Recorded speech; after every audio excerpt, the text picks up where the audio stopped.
Di awal drama kita akan bertemu dengan seorang anak kecil bernama Kim Ji-young yang nantinya akan tumbuh menjadi pria ganteng dan pemberani seperti saya. Kali ini dia sedang berada di ruang sidang menyaksikan pembunuh ibunya yang sedang diadili namanya Choi Sung-so.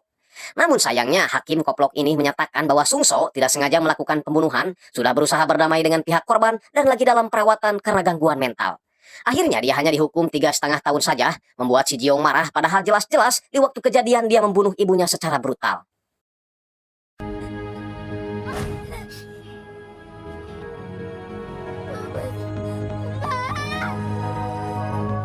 12 tahun kemudian si Sung-so mencegat sebuah bis dan memukuli si supir karena dulu dialah yang melaporkannya ke polisi.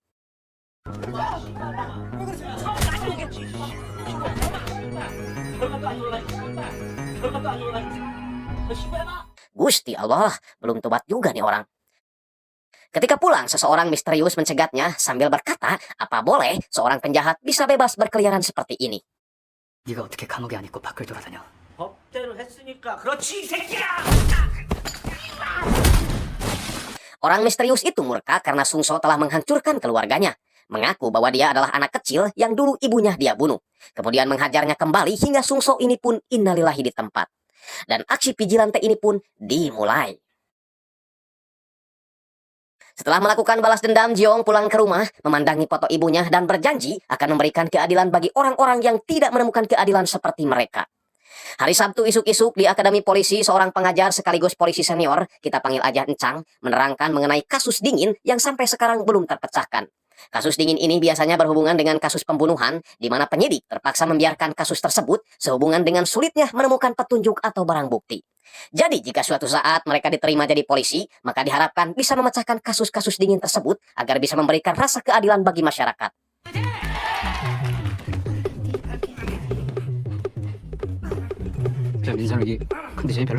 Ya, Ji-young dan Sun-wook adalah dua calon polisi berbakat. Selain memiliki kecerdasan di atas rata-rata, mereka juga mahir dalam pencak silat. Membuat dua polisi senior ini yakin kalau mereka berdua akan menjadi polisi hebat di masa depan. Di akhir pekan, para calon polisi ini pun diperbolehkan untuk pulang terlebih dahulu, di mana Sun-wook, Ji-young, dan satu lagi si Bohim menaiki bis yang sama dan akan pulang ke rumah masing-masing. Sayangnya bisnya udah bagus, tapi kok gak ada tukang cangci, men. Di dekat rumahnya, Ji-young selalu membantu nenek-nenek yang meskipun udah tua tapi masih semangat cari uang. Dan si nenek selalu memberikan permen tiap Ji-young selesai membantunya. Meskipun hari libur, Ji-young tak berhenti mencari kasus ketidakadilan, di mana kali ini diberitakan seorang preman yang menyerang sebuah keluarga yang membuat bapak keluarga tersebut dirawat di rumah sakit selama berbulan-bulan. Pelakunya emang ditangkap, tapi karena hukum bisa dimanipulasi, mereka akhirnya dibebaskan. Oleh karena itu, Ji-young memeriksa kasus tersebut, dan setelah tahu lokasi dan wajah si pelaku, Ji-young pun akhirnya bergerak. Di saat yang sama, para preman ini kembali mendatangi rumah korban dan memaksa mereka untuk meninggalkan rumah tersebut. Ketika Ji-young datang, para preman ini sedang asyik mengencingi jendela rumah dan langsung ngamuk ketika Ji-young mengatai titik mereka yang hanya sebesar sedotan ale-ale. Tak lama setelah itu, jendela pun terbuka dan preman kampung ini sudah dalam kondisi tak bernyawa lagi. Tak cukup sampai di situ, Ji-young kali ini menyelidiki kasus seorang dokter yang melakukan pemerkosaan terhadap pasiennya sambil diam-diam merekamnya. Karena sudah memberikan uang sesajen, si dokter hanya dihukum 6 bulan penjara saja, bahkan izin prakteknya tidak dicabut. Tahu kalau si dokter pasti akan mengulangi perbuatannya, malam itu juga Ji-young langsung mendatangi tempat prakteknya, lalu mematahkan tangannya, biar tangan monongennya itu tidak dia gunakan lagi untuk memegang yang haram-haram. Namun aktivitas Ji-young itu nampaknya disadari oleh seorang jurnalis bernama Mbak Choi yang meminta atasannya bernama Kuak agar membuatkannya acara khusus mengenai aparat penegak hukum yang tidak melindungi warganya dengan baik. Sehingga muncullah seseorang yang memanfaatkan hal itu dengan sebutan Vigilante. Tak lama berselang, acara itu viral di televisi dan mengenai kasus vigilante menuai banyak pro kontra dari berbagai kalangan. Hanya saja ketika mendengar ibu-ibu mengucapkan terima kasih karena merasa tertolong, Ji-young merasa senang. Bahkan kedua rekannya sangat mendukung dengan adanya vigilante tersebut. Nah, karena acaranya sukses, Mbak Choi jadi tambah bersemangat, apalagi dia mendapatkan petunjuk kalau vigilante selalu bergerak pada saat akhir pekan. Sementara itu, secara kebetulan Pak Encang menyuruh Ji-young dan Sun-wook menginput data kasus ke website kepolisian, hingga Ji-young bisa dengan mudah mengetahui terkait kasus-kasus yang ada.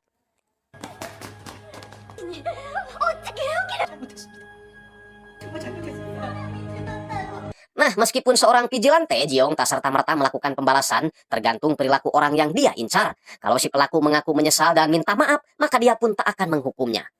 Singkatnya, karena sudah 2 minggu si vigilante tidak bergerak, media ini mulai kehabisan bahan, tapi Mbak Choi tak patah semangat. Dia akan kembali memancing si vigilante dengan mengangkat kasus tahun 2015, di mana seorang remaja bernama Yon diperkaos. Dan si pelaku pemerkosaan bernama Jung ini hanya dihukum 7 tahun penjara dengan alasan mempunyai riwayat gila dan sekarang sudah bebas. Namun tiba-tiba Sun Wook mengagetkan dengan topeng Batman-nya. Tak menyangka kalau sahabatnya ini tertarik juga sama kasus gituan.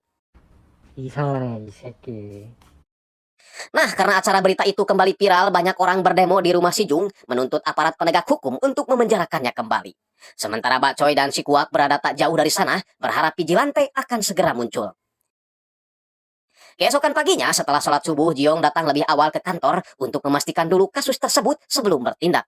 Namun tiba-tiba Pancang masuk dan heran kenapa Jiong bekerja keras seperti itu, padahal apa yang dilakukannya ini tidak termasuk penilaian ataupun menghasilkan uang lembur. 그럴 텐데 뭐 돈 주는 것도 아니고. 그런다고 학 좀 잘 주는 거 아니야? 알지? 네. Kembali ke si Mbak Choi yang mendapati si Jung keluar menggunakan mobil pick up, hingga Mbak Choi berinisiatif mengikutinya.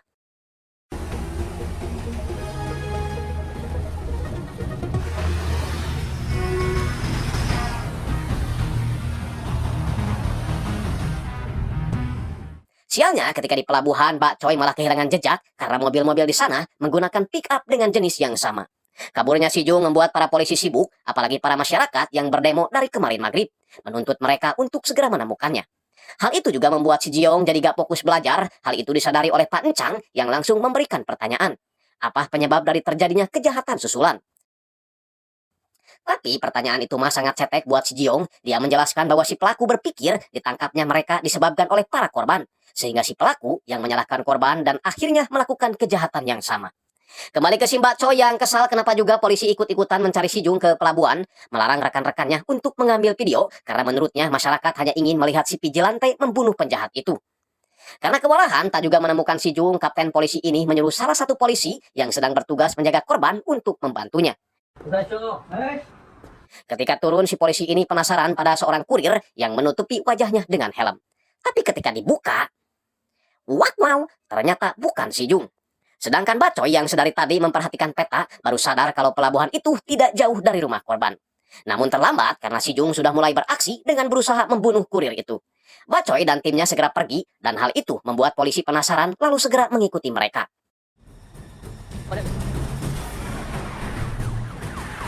Jung yang kini sedang menyamar jadi kurir pun berpura-pura mengantarkan Odading yang padahal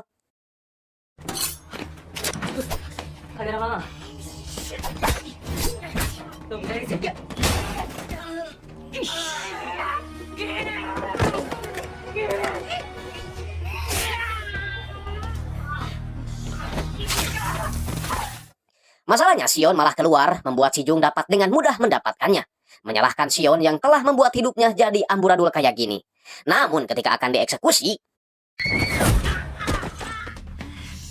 반성하면서 살았어야지. 지금부터 널 풀어.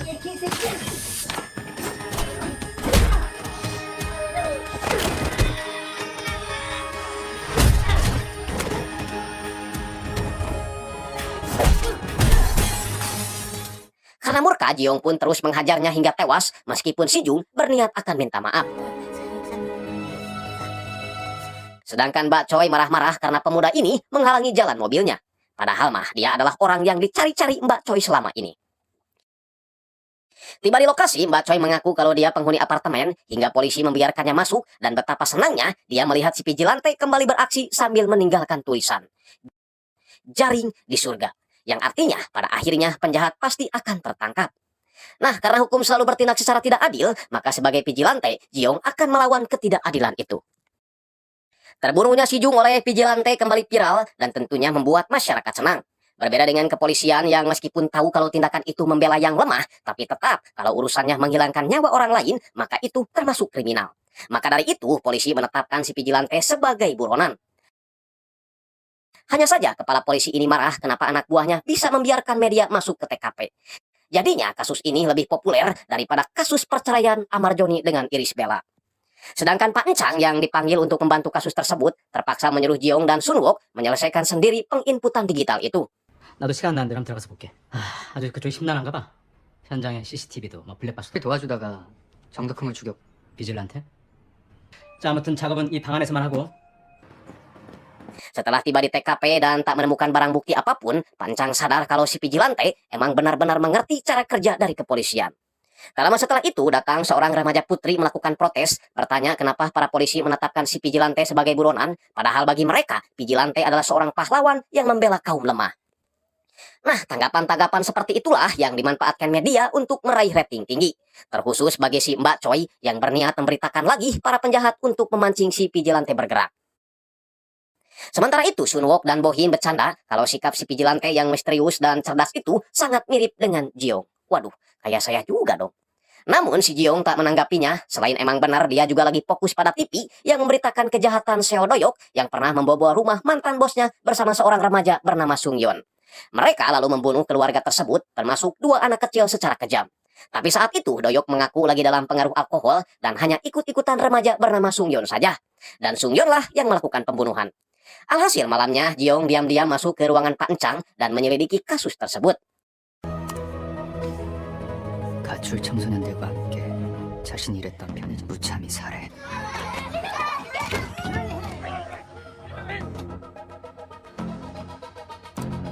Nah, karena kasus itu dilimpahkan pada seorang remaja, hukum pun membebaskan mereka terkait undang-undang di bawah umur.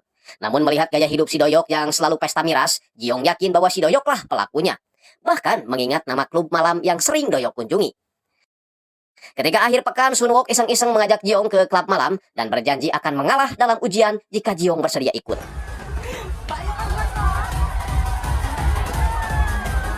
Singkatnya, mereka tiba di tempat Ajojing dan Jiong akhirnya menemukan di mana si koplok itu duduk. Namun tiba-tiba seorang perempuan mengajaknya kencan dan Jiong tak mempermasalahkannya agar dia bisa mendengar obrolan si Doyok dengan temannya. Mengaku bisa bebas karena dia memanfaatkan undang-undang di bawah umur, padahal sebenarnya dialah yang membunuh keluarga bosnya. Mengetahui hal itu, Jiong langsung marah, tapi perempuan itu yang sadar kalau Jiong selalu memperhatikan si Doyok, segera membawanya ke tempat lain. Yakin kalau Jiong membutuhkan narkomar, makanya dia selalu memperhatikan si Doyok. 근데 너는 이거 못 사.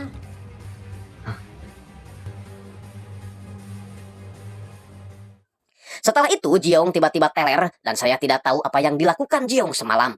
Yang jelas ketika bangun, dia sudah berada di kamarnya. Adeh, udah cerot nih. Setelah itu, dia kembali ke asrama yang langsung dapat sindiran dari si Bohim. Yakin bahwa semalam, Jiong udah nanam bibit jagung. Malam harinya, Jiong memeriksa sosmed para korban dan menemukan video anak kecil yang juga jadi korban pembunuhan itu, mengingatkannya pada dirinya di masa lalu. Jiong pun menyelidiki jalur narkomar yang sering dilakukan oleh si Doyok, yang ternyata seorang bandar juga. Sehingga di akhir pekan, dia membuntuti si Doyok ketika bertransaksi, bahkan mengetahui lokasi di mana si koplok itu menyimpan barangnya.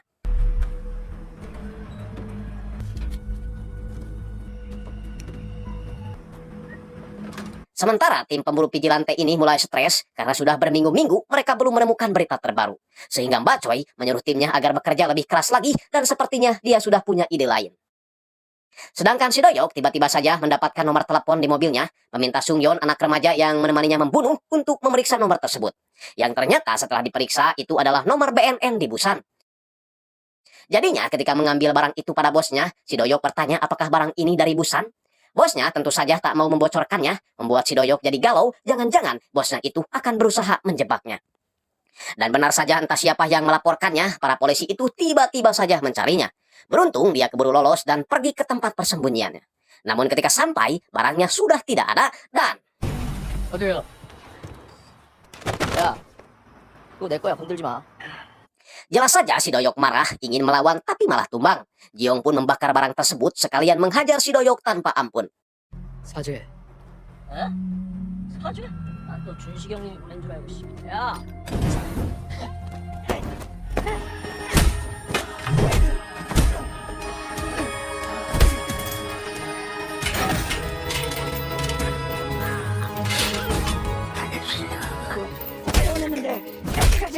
Kemudian mengambil HP-nya dan menyuruhnya untuk meminta maaf pada orang-orang yang telah mereka bunuh, termasuk 2 anak kecil ini. Tapi meskipun sudah minta maaf, si koplok ini tetap aja dibunuh. Besoknya mayat si Doyok ditemukan, membuat pihak kepolisian kembali kecolongan dan beritanya kembali viral, membuat publik semakin mendukung Vigilante. Bahkan salah satu stasiun televisi mengadakan acara debat ala-ala ini talk show di Indonesia. Ada yang mengutuk, ada juga yang menyalahkan para aparat penegak hukum yang gak becus menghukum penjahat. Hingga terciptalah Vigilante yang dipuja-puja masyarakat. Dan yang paling bahagia dalam hal tersebut adalah media yang meraup untung gede dari iklan-iklan yang mensponsori mereka. Tapi tidak bagi Mbak Choi yang tak ingin timnya berpuas diri karena medianya harus lebih cepat tanggap daripada kepolisian. Nah, aksi-aksi Vigilante itu membuat banyak penjahat ketakutan dan takut dibebaskan hingga kepolisian meminta bantuan pusat untuk menangani kasus Vigilante ini. Dan bantuan itu datang melalui polisi yang dijuluki sebagai si monster bernama Johon. Yah, ini adalah polisi blasteran manusia dengan tiang listrik, di mana dia langsung menghampiri si Sungyeon dan pamer trik ala-ala Patarno. Karena mau kabur dan sempat melawan, si Johon terpaksa menghajarnya dan mengancam akan melemparnya dari gedung. 말을 해 알아듣는 새끼들 있어. 어디요? 주변에 수상한 사람 본 적 있어? 이 씹새끼야! Akhirnya si Sungyeon memberitahu di mana tempat biasa si Doyok nongkrong, termasuk nomor HP BNN Busan tersebut. Dan Johon memastikan bahwa dia akan menangkap si Vigilante bagaimanapun caranya. 결국엔 잡힐 겁니다. 장담하죠. 사람들 기업에서 잊힙니다. Nah, boomingnya Vigilante menjadikan banyak orang ingin meniru aksinya. 여자친구는 왜 때려 이 양아치 같은 새끼야. 이 개새끼야. 법이 하지 않는 걸. Dan pas ditangkap polisi, mereka malah menyalahkan hukum yang tak berbuat semestinya. Karena hal itu, media terus mengadakan podcast terkait pro kontra Vigilante. Bahkan salah satu anggota dewan ini secara terang-terangan menyalahkan Vigilante karena aksinya itu memancing masyarakat untuk berbuat main hakim sendiri.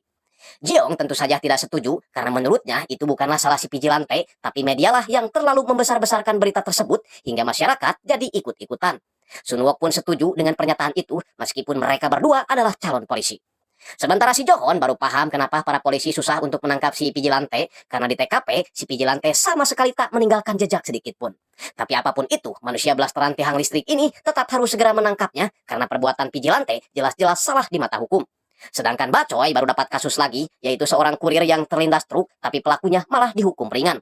Menyuruh anggotanya untuk mencari tahu latar belakang si supir truk itu karena dia yakin Vigilante akan tertarik dengan kasus ini. Yah, ternyata insting Bacoy memang tajam karena si Jeong memang lagi menyelidiki kasus tersebut. Ceritanya, ketika si kurir sedang mengeluarkan barangnya, tiba-tiba saja sebuah truk tak sengaja menabrak dirinya. Sebenarnya pas kejadian itu si kurir masih hidup dan sempat minta tolong. Namun karena si supir gak mau ribet membayar biaya rumah sakit, akhirnya dia lebih memilih untuk menggilasnya kembali. Anjing, dasar manusia pamali. Namun ketika Jeong ingin mencari alamat si supir, Sunwook keburu datang. Sehingga Jeong beralasan kalau dia lagi membereskan sisa file yang harus dia input. 불은 왜 꺼놨어? 눈 나빠지게.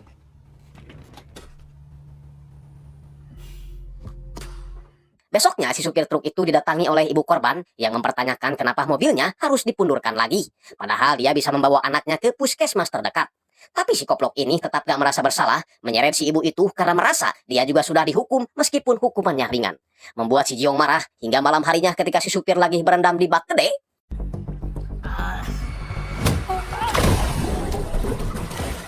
Anehnya Vigilante ini malah memakai topeng lengkap dengan pengubah suara. 너 잡으러 온 귀신이다 이 새끼야. Yah, ternyata ini adalah Vigilante palsu karena yang asli malah lagi sibuk membantu nenek tetangga merapihkan dus jualannya. Dan seperti biasa, si nenek selalu memberi permen sebagai hadiahnya. Tapi ketika melihat berita bahwa ada Vigilante lagi selain dirinya, tentu saja membuat Jeong merasa heran. Begitupun dengan si Johon yang kebingungan karena Vigilante ini menggunakan alat pengacau CCTV berbeda dengan aksi Vigilante sebelumnya. Nah, kasus itu pun diberitakan oleh TV sebelah, membuat Mbak Choi ngamuk, menilai kalau timnya memang gak becus kerja.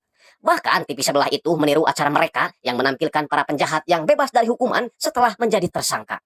Sampai ketika malam tiba, Vigilante palsu kembali beraksi tanpa menyelidiki dulu kebenaran kasus tersebut. Membunuh seorang perempuan karena dikira membunuh suaminya. Padahal suaminya itu mati tertabrak becak. Begitupun dengan bocah bulu kumut ini yang dikira memperkeos seorang perempuan, padahal dia hanya dijebak oleh orang lain. Dan yang lebih mengejutkan lagi, dia membuat video siaran bahwa dia tidak akan menghentikan aktivitas main hakim sendirinya, seolah-olah menantang para polisi. 비질런트 활동은 범죄. 하지만 이것은 공개적으로 선언합니다. 죄를 미워하는 인간의 본능에 따르게 빌런트의 활동은 멈추지 않습니다. 아무도 우리를 잡을 수 없을 것입니다. Dari cara nantangnya seperti itu justru membuat Pak Encang yakin kalau Vigilante yang sekarang adalah peniru atau palsu. Dengan tujuan untuk memprovokasi Vigilante asli dan entah apa tujuannya. Rupanya Mbak Choi ini punya pikiran yang sama dengan Pak Encang kalau itu adalah Vigilante palsu. Dan hanya medianya lah yang akan mendapatkan pesan dari Vigilante yang asli.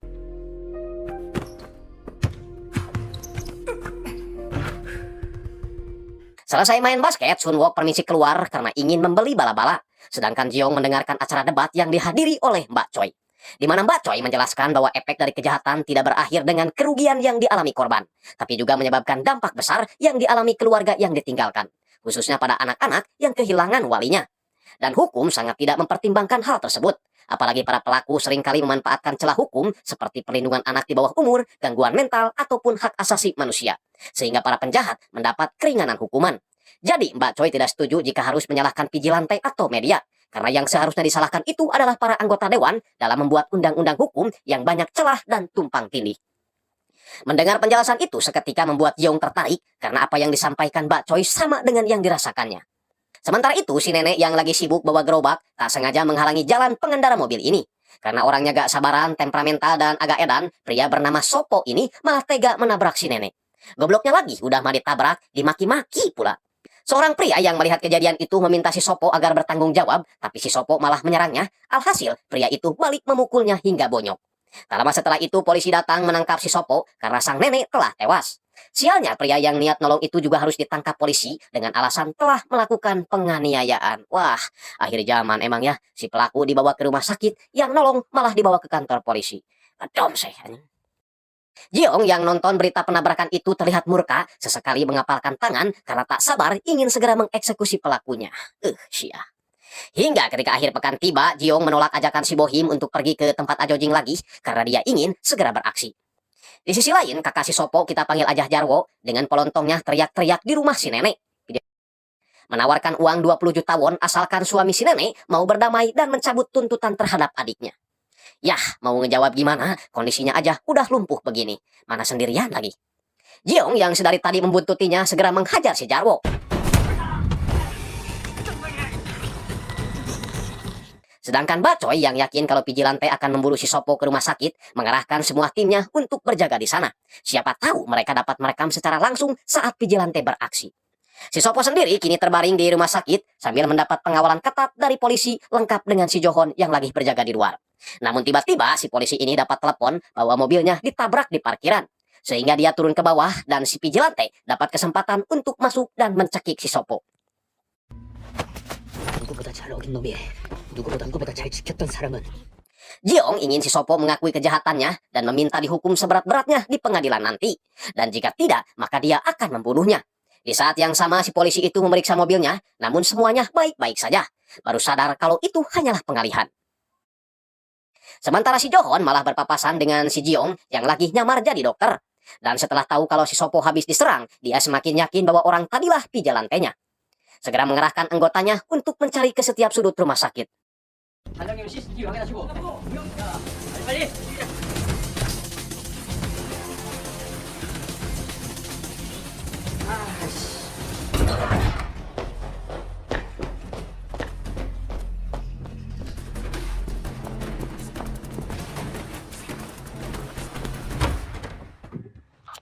잡아도 집중. Si Sopo yang ketakutan berniat akan melaporkan kejadian tadi pada kakaknya. Tapi... 이러니 내가 안 반할 수가 있나? Dan ketika Jiong sudah berada di luar... Yah, itu bukan suara kelapa jatuh, melainkan si Sopo yang dilempar dari atas. Seketika semuanya jadi panik, tapi si Jiong yang melihat Vigilante palsu itu turun lalu menaiki ambulan, segera mengejarnya dan berhasil masuk.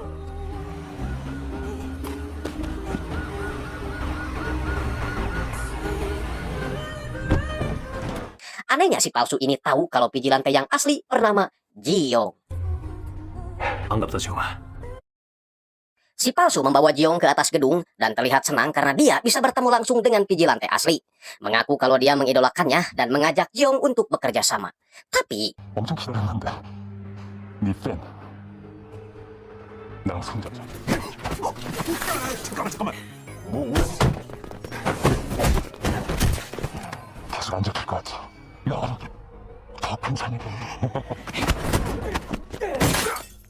Jiong jelas menolak karena tujuan si palsu ini berbeda dengan tujuannya selama ini.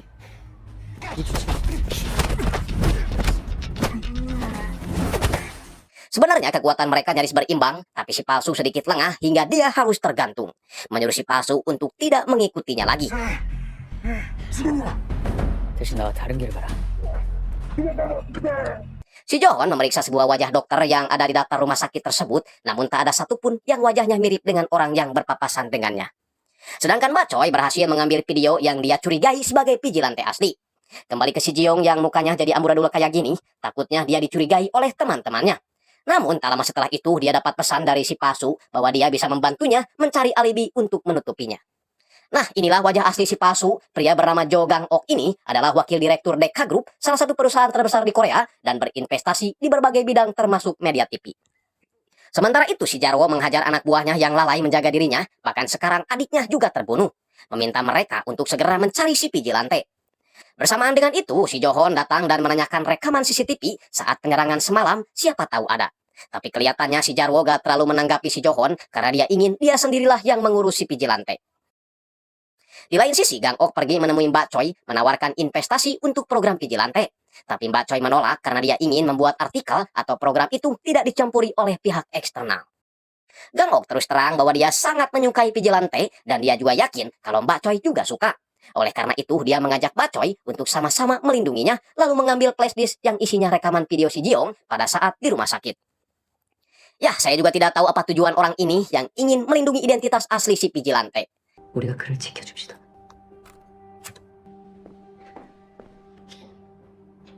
Singkatnya, Johon dan yang lainnya membahas tentang kasus yang terjadi semalam di rumah sakit, di mana si Johon mengungkapkan pendapatnya yang sama persis dengan Pak Encang, yakni si pelaku adalah orang yang ngerti tentang cara kerja kepolisian. Setelah itu, Johon datang ke Akpol untuk menyerahkan berkas hasil rapat itu pada Pak Encang. Tak sengaja, dia kembali berpapasan dengan Jiong yang mukanya seperti gak asing buat dirinya. Sehingga pas ketemu Pak Encang, dia ingin memeriksa foto para murid yang belajar di sana karena siapa tahu pelaku vigilante itu adalah seorang polisi. Pak Encang sih menolak karena menurut aturan, dia tidak boleh membocorkan data pribadi milik mereka. 만약에 말입니다. 진짜 경찰이라면 Kembali ke Mbak Choi yang mencari informasi tentang Gang-ok, tapi malah muncul sebuah perusahaan bernama Sewol, di mana pemimpinnya pernah menjadi tersangka pembunuhan, tapi dibebaskan karena kurangnya bukti bernama Kim Samdo. Sedangkan Bohim memberi kabar jika Johon manusia blasteran tiang listrik itu sangat ditakuti oleh kepolisian pusat dan kali ini ditugaskan untuk menangkap vigilante. Johon sendiri mendatangi markas si Jarwo dan menghajar seluruh anak buahnya karena Jarwo tidak juga memberikan rekaman CCTV itu. 장소연 씨였습니다. 뭐야 이 새끼! 네, 안전히 있으라고 했지. 여기가 어디라고?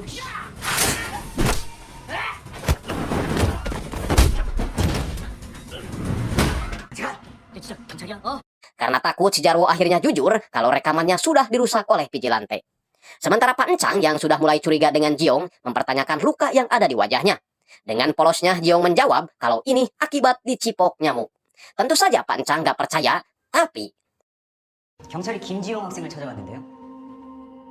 ya tiba-tiba saja wanita bernama Mei Mei ini mengaku telah diselamatkan Jiong saat dirinya akan diperkaos oleh 7 orang tadi malam. Jadinya Pak Encang yakin bahwa luka di wajah Jiong adalah hasil menyelamatkan perempuan ini. Nah, ternyata bantuan tadi berasal dari Gang-ok, lalu asistennya melapor kalau video yang direkam Mbak Choi tentang vigilante aman terkendali. Karena muka si Jiong sama sekali gak kelihatan. Hanya saja saat ini Mbak Choi sedang menyelidiki perusahaan si Samdo.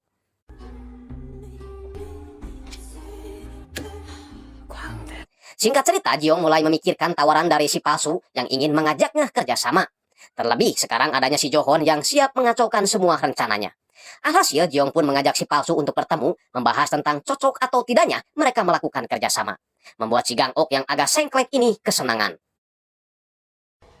그치? Di tempat lain, Mbak Choi yang sedang menyelidiki perusahaan si Samdo, yaitu Sewol Industri, meminta bantuan teman sesama jurnalis yang dulu pernah menyelidiki perusahaan si Samdo bernama Desok. Desok menjelaskan kalau perusahaan Sewol itu sengaja menjadikan bisnis impor sebagai kedok karena aslinya perusahaan itu adalah pusat judi terbesar di Korea. Pinjol ilegal lengkap dengan menjual narkoba juga. Dan salah satu orang yang bekerja sama dengan perusahaan itu adalah si Doyok, penjahat yang mati di rantai vigilante di episode 2. Kejamnya si Samdo membuat orang-orang pada takut kepadanya. Sekalinya diusik, maka nyawa menjadi taruhannya. Lagi pula si Samdo selalu bebas dari hukum dengan alasan kurangnya bukti. Bacoy lalu bertanya apakah Samdo ada hubungannya dengan perusahaan Deka Group. Desok sih mengaku gak tahu persis, namun yang pasti Desok juga membutuhkan Bacoy agar membantunya karena sekarang dia lagi ditekan oleh pihak lain agar tidak menyelidiki si Samdo lagi. Padahal dia harus menemui seorang aktor yang pernah ditangkap karena dijebak oleh si Samdo.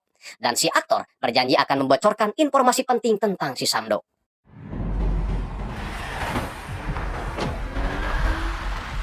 Nah, teman-teman, ini dia si Samdo yang wajahnya selalu menjengkelkan tiap main di adegan film manapun. Dia datang ke sana untuk mengeksekusi 2 orang yang dulu pernah melaporkan perbuatannya pada polisi.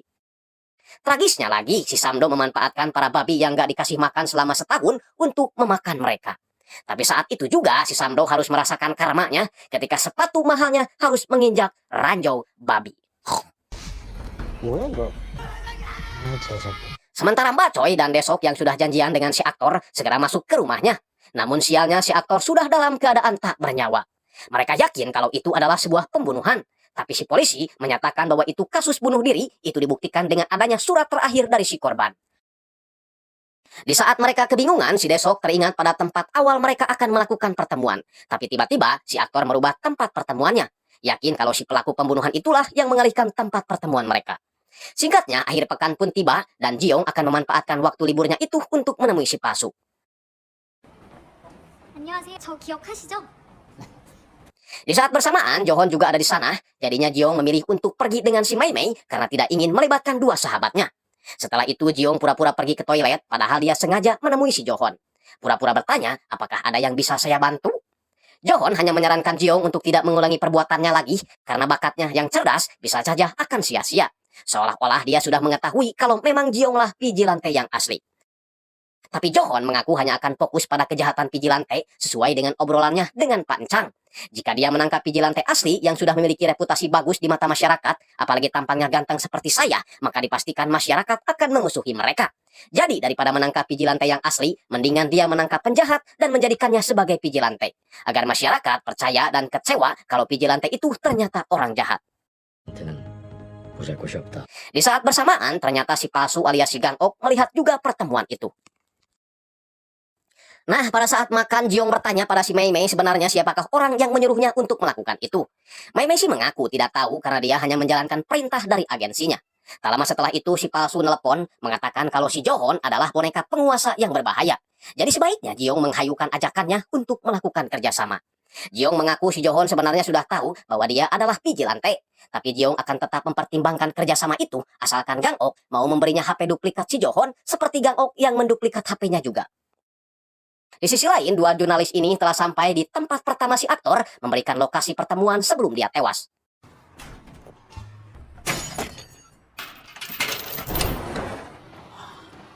Dan benar saja gudang itu berisi server koin kripto ilegal yang sering dilakukan si aktor atas perintah perusahaan Sewol. Baru ngerti kenapa si aktor dibunuh karena untuk menjaga rahasia tempat tersebut. Tapi masalahnya satu orang pria misterius muncul sambil membawa obeng. Naas bagi si Desok yang tak sempat melarikan diri hingga dia harus innalillahi di tempat. Sedangkan Bacoy berhasil kabur meskipun pria ini sempat menaiki mobilnya.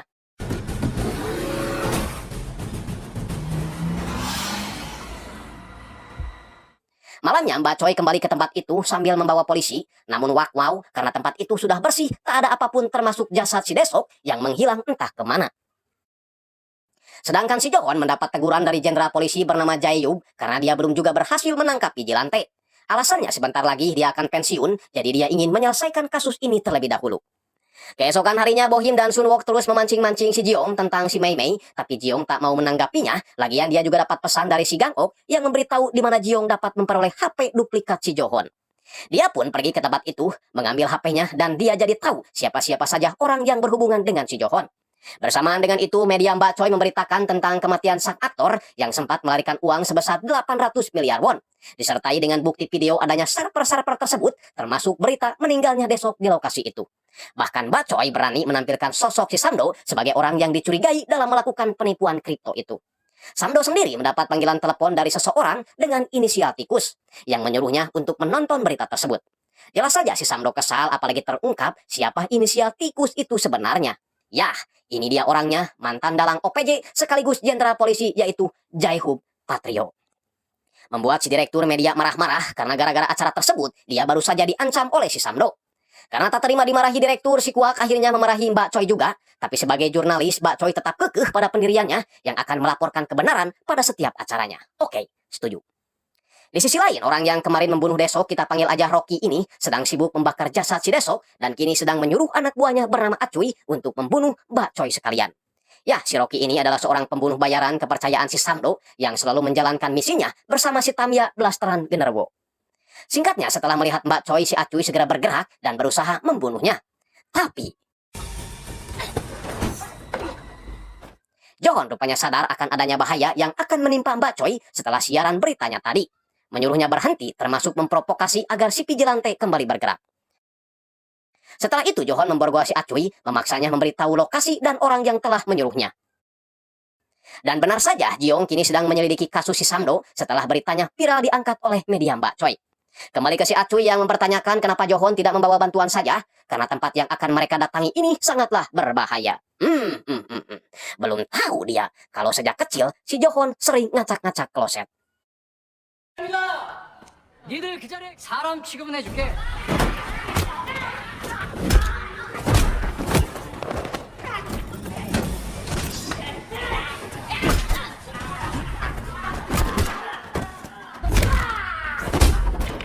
Tak lama setelah itu, para polisi pun datang ke TKP dan dia telah mempengaruhi media agar menganggap seolah-olah kejahatan yang terjadi di gudang tersebut adalah perbuatan Vigilante.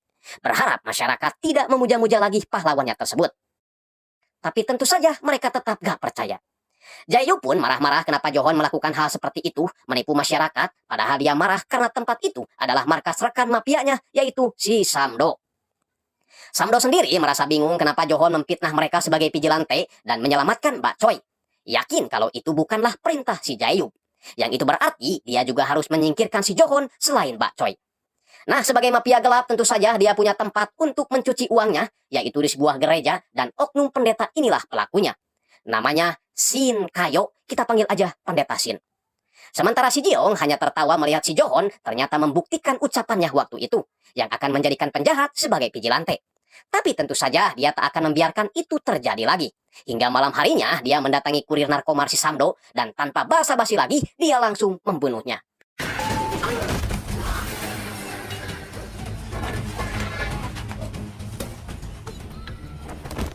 Lalu mengambil buku catatan aliran narkomar tersebut. Sedangkan direktur media kembali marah-marah karena media mereka dicap jelek oleh masyarakat akibat dari rencana Johon tersebut. Menyuruh Mbak Choi dan si Kuak agar mundur sebagai jurnalis. Namun tak lama kemudian pembunuhan kurir narkomar itu diberitakan dan di TKP terdapat tulisan khas ala Vigilante asli. Membuat Mbak Choi kegirangan sebagai bukti bahwa Vigilante yang diungkap polisi kemarin hanyalah pemalsuan. Begitupun dengan si Gang Ok yang merasa senang karena idolanya itu telah menjawab tantangan polisi. Berbeda dengan si Samdo yang justru panik karena buku besarnya telah menghilang. Sementara itu si Johon yang kecewa segera mengejar Jiong, tapi dia berhasil lolos.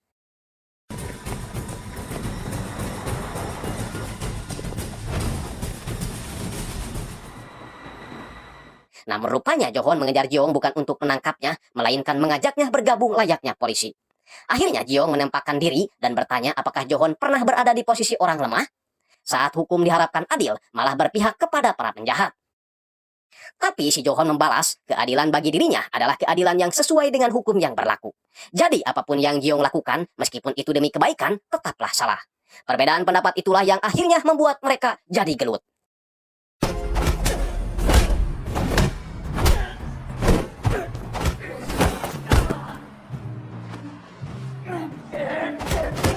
수사 고금을 막론하고 반역죄야 반역죄. 그리고 거기에 성공하지 못한 자. 넌 강력자야 반역자. Dengan memanfaatkan tubuh tinggi besarnya, Johon sama sekali tak kesulitan untuk membuat Jiong terkapar dan akan segera membunuhnya. Si palsu ternyata dari tadi sudah ada di sana, tapi dia tidak tahu harus berbuat apa. Dalam keadaan terdesak, Jiong sempat berkata apakah ini merupakan perintah dari si tikus juga, membuat Johon kaget dan akhirnya Jiong bisa melepaskan diri sambil berkata bahwa dia tidak peduli orang-orang akan menyebutnya apa karena dia terpaksa harus menjadi iblis untuk membunuh iblis lain. Yakin kalau si Johon sudah tahu apa yang dilakukan si Samdo dengan tikus atasannya itu. Jadi si Johon seharusnya membuktikan apakah keadilan itu memang ada pada kedua penjahat tersebut. Kalau Johon bisa membuktikannya, maka Jiong bersedia menuruti perintahnya untuk menjadi polisi adil menurut sistem. Si Johon pun hanya diam mematung, pertanda bahwa kali ini dia setuju dengan Jiong. Singkatnya, Jae-yup malah memecat Johon sebagai kepala tim pemburu vigilante, dan pastinya keputusan itu adalah perintah si Sando. Membuat Johon mulai mempercayai perkataan Jiong. Setelah itu, Johon pergi ke tempat si Acuy disekap, bertanya apakah ini ada hubungannya dengan si tikus. Acuy mengaku tidak tahu karena dia hanya berhubungan dengan Rocky. Hanya saja dia tidak tahu di mana si Rocky sekarang berada. Mungkin salah satu rekannya yaitu si Botak mengetahuinya. Sementara itu si palsu malah memanfaatkan momen dirawatnya Jiong sebagai ajang selfie-selfie dengan idolanya tersebut. Dasar sengklek ya jelema. Ketika siluman dari pingsannya, Jiong harus merasa kecewa mendengar kabar bahwa Mbak Choi telah dipecat oleh perusahaannya. Dengan terpaksa, Jiong meminta bantuan si palsu agar Mbak Choi bisa terus meliput. Keesokan harinya si Gang-ok memberikan ruangan khusus untuk Mbak Choi dan memastikan kalau mereka berada di pihak yang sama, yaitu mendukung si vigilante asli. 자, 이제 사무실도 생겼겠다. 앞으로 어떻게 할 예정이죠? 김선도 회장의 혐의를 본격 수사기관에서 도저히 나서지 않고는 못 버. 그러고 나면요? 그런데 비질란테가 나설 무대를 만들어줄 겁니다. Alhasil, Mbak Choi pun melakukan siaran lagi, meluruskan tentang kasus kripto dan kematian Desok yang memang benar adanya. Bahkan sekarang dia mengungkit inisial tikus yang membuat masyarakat kembali gempar. 진실을 밝히는 것이 진정한 저와 함께 해주실 것이라 믿습니다. 우리가 비질란테라고 부르는 이미 이들과 맞서고 있습니다. 하지만 여러분들께서 함께 해주신다면 끝까지 가겠습니다. Sedangkan Johon menangkap si Botak, menyuruh si Acuy untuk membunuhnya agar si Botak mau memberitahu di mana si Rocky berada. 난 방 씨를 찾을 수 있다. 거수. 자, Sementara itu di kepolisian muncullah Nam Yong-gil, orang yang menggantikan Johon menangkap vigilante. Marah karena si Johon main pergi gitu aja tanpa melakukan serah terima. Sedangkan Jiong yang baru pulang dari rumah sakit akhirnya bisa membuka buku aliran narkomar itu dan menemukan aliran dana 9 miliar won yang dicuci di sebuah gereja. Hingga malam harinya ketika anak buah si pendeta akan mengubah uangnya jadi bentuk kripto,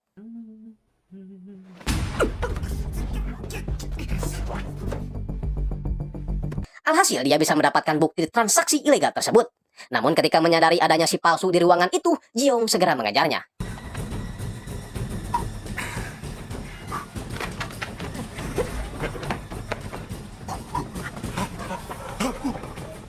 Si palsu ternyata sangat menikmati kejar-kejaran itu, dan setelah capek, dia berhenti lalu menagih janji si Jiong yang bersedia melakukan kerjasama. 굉장히 닮은 모습이 많다는 거야. 가면 벗어.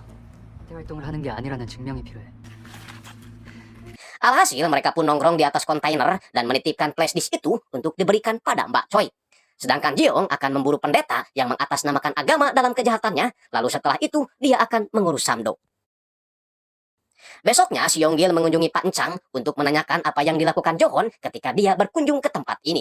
Namun tiba-tiba Jiong masuk untuk melapor bahwa dia sudah bisa beraktivitas lagi. Sehingga dia bisa mendengar apa yang dibicarakan si Yonggil dengan Pak Encang yang ingin melihat daftar para siswa. Ya, si Yonggil sadar alasan kenapa Johon ingin memeriksa wajah para siswa, karena Johon mencurigai mereka. Jiong sendiri menawarkan bantuan pada Pak Encang, namun Pak Encang menolak karena sepertinya dia mulai mencurigai Jiong lagi. Ya, hidup pendeta Shinkayo ini memang luar biasa komplit ya. Selain membimbing orang ke jalan kebenaran, dia juga membuka usaha narkomar dan menipu orang. Namun setelah itu, tanpa basa-basi lagi, Jiong menghajar mereka, khususnya pada si oknum yang kabur ini.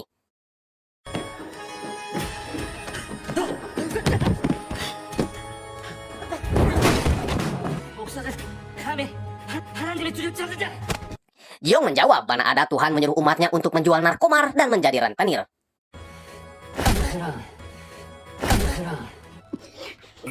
Tewasnya oknum pendeta Shin itu kembali membuat heboh masyarakat dan menuai banyak pro dan kontra.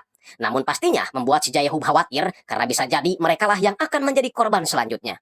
Tapi si Sando menenangkannya karena dia berjanji akan membunuh Mbak Choi, Johon, dan juga si vigilante dalam kurun waktu 5 hari saja. Asalkan si Jae-hub menyelamatkan kasusnya. Di tempat berbeda, Gang-ok memberikan flashdisk kejahatan si oknum pendeta itu pada Mbak Choi, membuat Mbak Choi curiga jangan-jangan si Gang-ok sudah mengetahui siapa vigilante sebenarnya. Tapi apapun itu, yang penting sekarang dia harus segera menginformasikan isi flashdisk itu pada publik.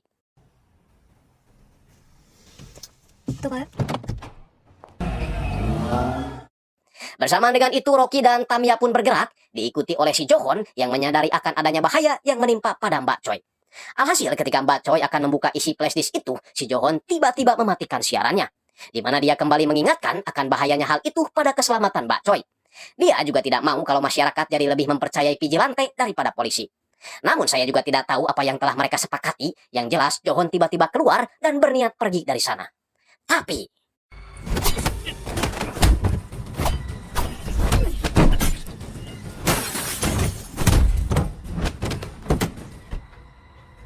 겁나게 빠르네. 재밌네, 재밌어.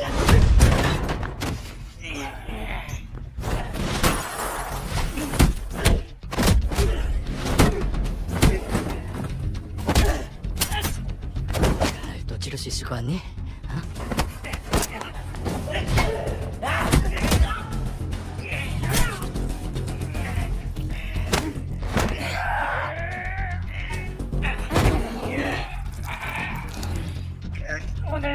Johon akhirnya tumbang juga ketika si Rocky berhasil menusuk perutnya. Rocky berniat akan menghabisi Johon saat itu juga, tapi dan si Rocky lebih memilih kabur karena merasa dia sudah menyelesaikan tugas hari ini.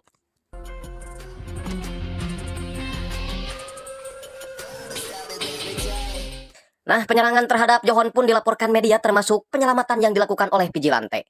것으로 알려졌습니다. 퇴근하려고 하는데 소리에 사사고인 줄 알았어요. 그럼 서로 죽일 듯이 싸우는데 Jadinya si Gang Ok protes kenapa juga Jiong menyelamatkan si Johon yang jelas-jelas selalu menjadi penghalang buat mereka. Tapi 선배님을 또 하나의 비질란트로 만들고. membuat si Sengklek ini kagum dengan rencana Jiong. Mbak Choi sendiri berniat menengok si Johon yang sedang dirawat, namun tak diperbolehkan karena si Johon belum siuman. Secara kebetulan dia bertemu dengan si Jae-yub lalu menitipkan pesan semoga Johon lekas sembuh. Padahal Mbak Choi sudah mencurigai bahwa dalang penyerangan tadi adalah si tikus ini. Untungnya penusukan itu tidak mengenai organ vital si Johon, namun akan cukup membuat dia koma dalam beberapa minggu. Kabar itu pun Jae-yub sampaikan kepada atasannya, kita panggil aja Angkoro, yang kelihatannya sama-sama berit alias tikus negara.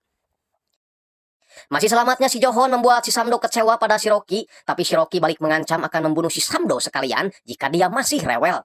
Lagian dia juga lagi memikirkan bagaimana cara agar dia bisa membunuh si vigilante yang kemarin mengganggunya. Kalau dilihat dari mukanya si Rocky ini lebih cocok jadi petani cabai benot daripada jadi pembunuh bayaran. Di tempat lain anak buah si Samdo sudah berhasil mengumpulkan semua kripto dalam sebuah harddisk. Namun tiba-tiba asap terlihat masuk ke ruangan itu karena di luar sudah terjadi kebakaran.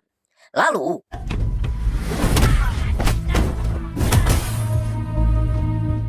Jiong lalu mengambil kripto tersebut, mencairkan sebagian, kemudian membagikannya pada salah satu panti asuhan.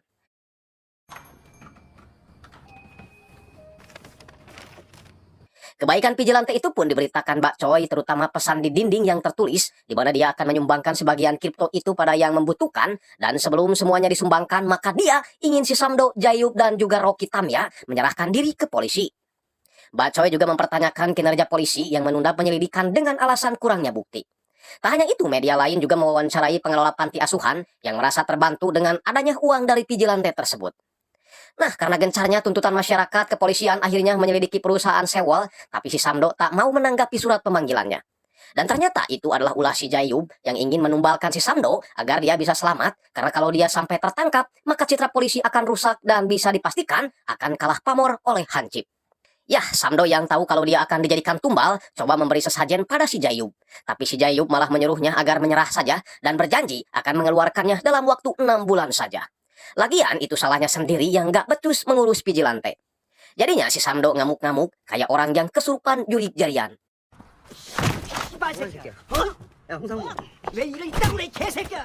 Menyuruh anak buahnya agar bergerak sendiri karena si Jae-yub dan si Rocky tak bisa lagi mereka andalkan.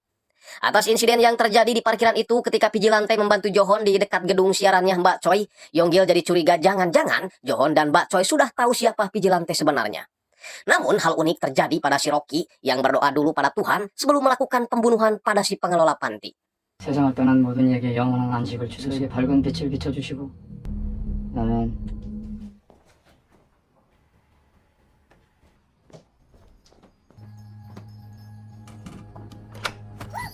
Berita terbunuhnya pengelola panti itu membuat Jiong merasa sedih karena niat baiknya malah dijadikan sebagai ajang balas dendam oleh para penjahat cutthroat.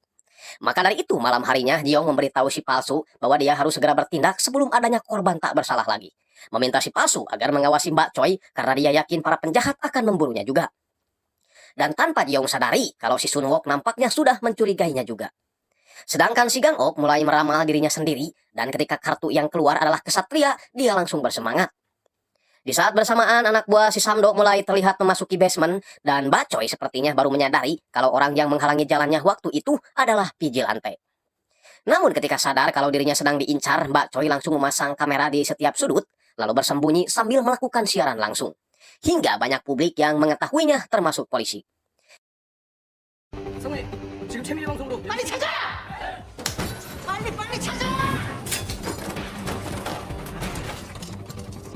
Sialnya, para penjahat itu berhasil menemukan Mbak Choi, membuat Yong panik berharap Gang Ok segera bertindak. Lalu...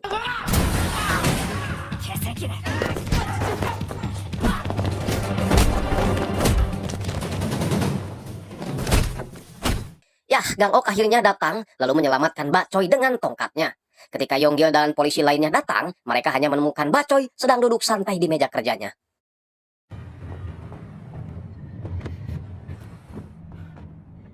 Di kantor polisi, Yonggil bertanya siapakah sebenarnya Vigilante yang tadi menyelamatkannya. Mbak Choi menjawab bahwa tadi bukanlah Vigilante, karena Vigilante asli tak pernah menggunakan tongkat di setiap aksinya. Dan karena tak menemukan petunjuk apapun, si Yonggil akhirnya memperbolehkan Mbak Choi pulang. Ketika di rumah, sambil berendam, Mbak Choi teringat dengan kejadian si Gang Ok yang menyelamatkannya. Tertawa karena si Gang Ok lebih mirip Sun Gokong ketimbang Vigilante. Tapi... Besoknya, si Yonggil datang ke Akpol untuk memanggil si Jiong, setelah ada beberapa petunjuk yang membuat dia mencurigainya. Beruntung, Pan Chang membelanya kalau Yonggil tidak memiliki bukti yang kuat, maka dia tidak boleh membawa muridnya pergi. Akhirnya, si Yonggil pun pergi, hanya bisa menunggu hasil forensik, setelah sebelumnya dia berhasil melacak pencairan kripto itu berada di dekat Universitas Polisi ini. Setelah itu, Yonggil menemui si Johon yang belum bangun juga, seolah-olah minta bantuan Johon agar dia bisa mengungkap kasus Vigilante ini dan mengembalikan citra polisi. 전 제 지분을 다하겠습니다. 경찰이 수습할 수 있게 헤아려 주십시오. Namun setelah Yonggil pergi, dia membuka matanya dan hanya pura-pura masih koma. Singkatnya, pada saat libur akhir pekan, Jiong menemui Gang Ok lalu berterima kasih karena dia sudah menyelamatkan Mbak Choi. Karena hanya Mbak Choi lah orang yang dapat memberitakan Vigilante mencapai klimaks. Tapi tak lama setelah itu, Sun Wook memberitahunya bahwa Yonggil sedang menggeledah universitasnya karena hasil forensik menunjukkan bahwa sumber transaksi kripto berasal dari universitas mereka. Namun tak masalah karena Jiong sengaja melakukannya tepat di depan kantor Rektor Jaeyub. Dengan begitu, Yonggil mendobrak kantor itu dan menemukan ponsel sekali pakai yang sering Jaeyub gunakan untuk menghubungi si Samdo dan satu ponsel untuk mencairkan uang kripto. Jaeyub juga bernegosiasi namun tak bisa karena Yonggil adalah orang yang menjunjung tinggi kebenaran. Tak bisa pakai cara halus, Jaeyub kemudian menghubungi si Rocky agar membereskan Nam Yonggil, orang yang baru saja keluar dari universitas. Alhasil, ketika di perjalanan,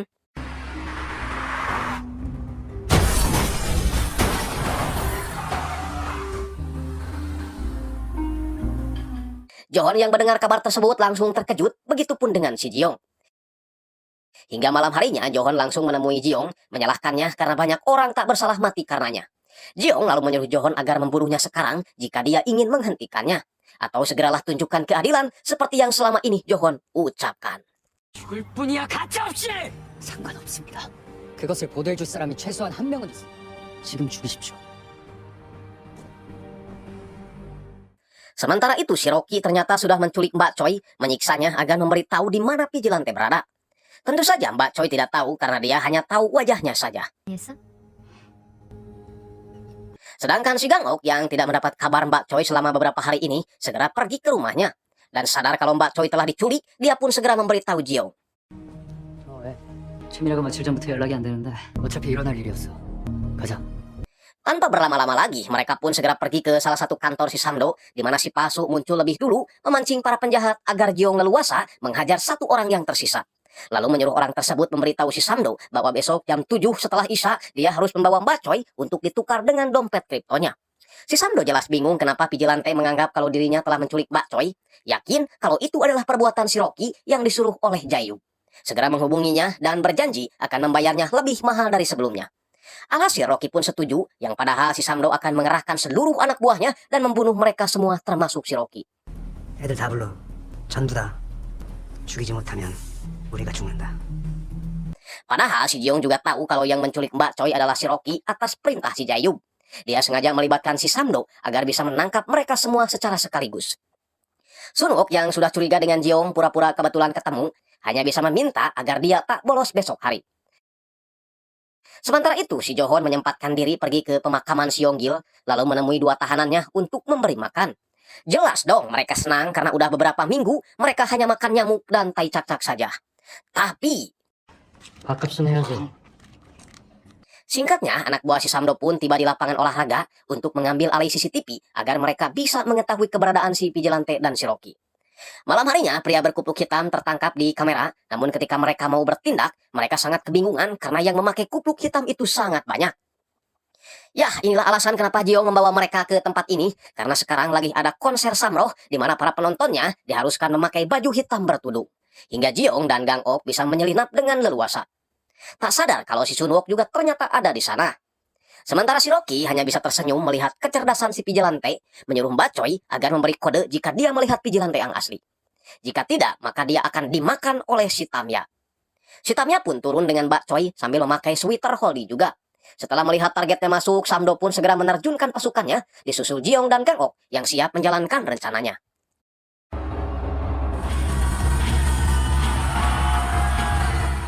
Ketika acara berlangsung, si Samdo duduk di tribun untuk memastikan kalau si Rocky ada di tribun sebelah dan Mbak Choi ada di tengah kerumunan.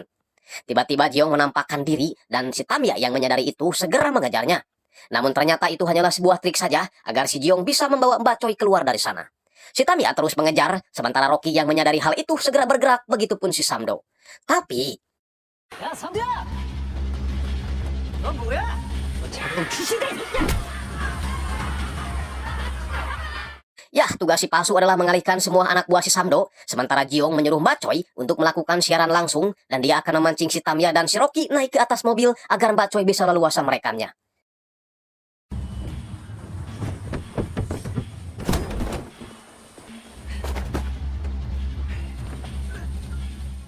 Johon yang melihat live streaming itu segera bergerak, membawa si Acuy dan juga si Botak untuk menyamar jadi polisi.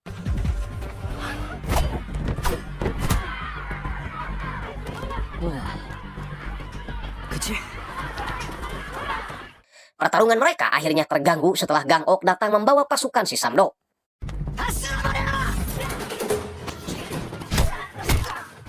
Pertarungan gak seimbang itu pun tak luput dari pengawasan Mbak Choi. Di tempat lain, si Jayub sedang asik makan seblak dengan si Angkoro, tapi situasi berubah ketika salah satu anak buahnya melaporkan kericuhan itu. Tentu saja si Angkoro kecewa, menyuruhnya untuk segera pergi membereskannya.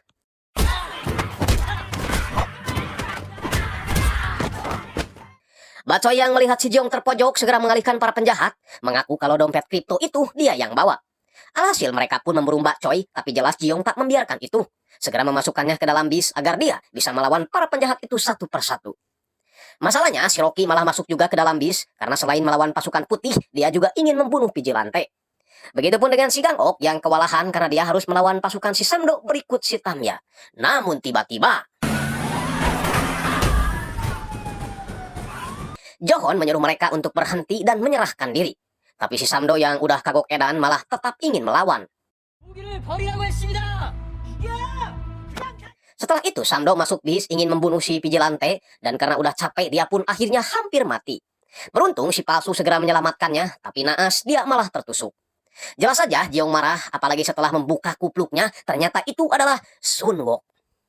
Namun di saat yang sama para polisi ini berdatangan dan Jiong terpaksa meminta Mbak Choi agar membawa sahabatnya ini ke rumah sakit.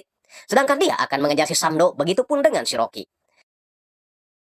Gang Ok yang melihat si Jiong lari langsung mengikutinya.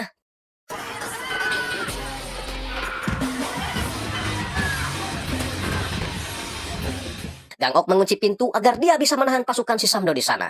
Sementara Samdo, Rocky, dan Jiong masuk ke sebuah ruangan disusul oleh kehadiran Johon.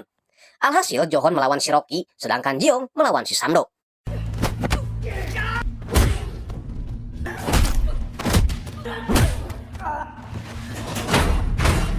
Penjahat utama kita baru muncul, bertepuk tangan melihat yang di bawah saling hajar kayak sabung ayam. Samdo yang ketakutan memohon agar dia diselamatkan. Tapi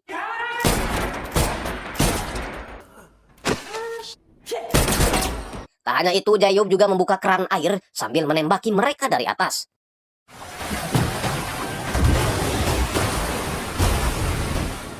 Jadinya Johon dan Jiong kerjasama. Ketika peluru si Jayub habis, Johon lalu membantu si Jiong naik ke atas. Johon segera menghentikan Jiong karena dia ingin hukumlah yang akan mengadili penjahat ini. Lagi pula Jiong sudah mencapai tujuannya dan dia berjanji akan memperlihatkan keadilan yang sesungguhnya. Tiba-tiba si Rocky datang sambil melempar pisau, membuat si Jayub punya kesempatan mengambil pistol lalu menembak mereka bertiga. Menjadikan si Johon marah lalu menghajar si Jayub hingga tewas. 이제부터 내가 너한테 Rocky yang masih penasaran berusaha akan membunuh si Johon, namun Jiong menahannya lalu membalikkan arah pisau sehingga membuat si Rocky juga tewas.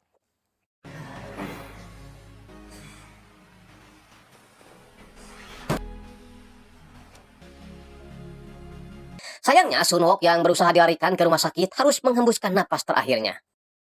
Nah, entah apa yang direncanakan Mbak Choi dengan Jiong. Yang jelas Mbak Choi menjadikan Sun Wook sebagai vigilante yang rela mengorbankan nyawanya demi kebenaran. Dan membuat kedua petinggi polisi ini, termasuk si Angkoro, harus menutup kasus vigilante. Sedangkan si Gang Ok yang baru siluman dapat kabar dari asistennya bahwa Jiong baik-baik saja dan Mbak Choi menjadikan Sun Wook yang tewas sebagai vigilante. Agar Sun Wook mendapatkan jasanya dan membiarkan vigilante asli terus bergerak. Namun yang menarik adalah ketika si Gang Ok bilang, 김삼도 수준의 증거로는 회장님을 은퇴시키기 무리였을까? 이번에도 우리 회장님은 법망을 피해가겠지. yah entah ketua mana yang dia maksud, mungkinkah Gang Ok membantu Jiong karena ada udang di balik gorengan? Saya tidak tahu ya. Sementara itu Jiong hanya bisa melihat makam sahabatnya yang dipenuhi karangan bunga dari masyarakat yang mengidolakan vigilante. Sedangkan Mbak Choi hanya bisa memandanginya dari jauh sambil bercerita kepada Johon alasan kenapa dia sangat mendukung vigilante. Jadi dulu ayahnya pernah dipitnah korupsi hingga dia memutuskan untuk bunuh diri. Sayangnya waktu itu tak ada satupun media yang meliput kebenarannya. Oleh karena itu sekarang sebagai jurnalis dia selalu ingin mengungkapkan kebenaran dan mendukung Jiong agar meneruskan aksinya sebagai vigilante. Mendengar hal itu Johon hanya diam saja seolah-olah setuju dengan apa yang dikatakan oleh Mbak Choi. Kembali ke si Jiong yang ketika melamun sendirian tiba-tiba mendengar sebuah pernyataan dari si Angkoro yang memutarbalikan fakta bahwa Jayub tewas di sana sebagai satu-satunya polisi yang membela kebenaran. Membuat Jiong ingin ketawa tapi takut dosa. Di scene terakhir kita akan melihat bagaimana para calon polisi ini diangkat jadi polisi beneran. Namun ketika bersumpah Jiong sama sekali tidak mengangkat tangannya, bahkan tidak memberi hormat. Karena dia akan melanjutkan misinya sebagai vigilante yang aksi-aksinya mungkin akan kita tonton di session berikutnya. Baik, rangkuman alur drama vigilante, mudah-mudahan kalian suka dan terhibur. Terima kasih udah nonton. Jangan lupa like dan komennya. Tetap sehat dan Pranios.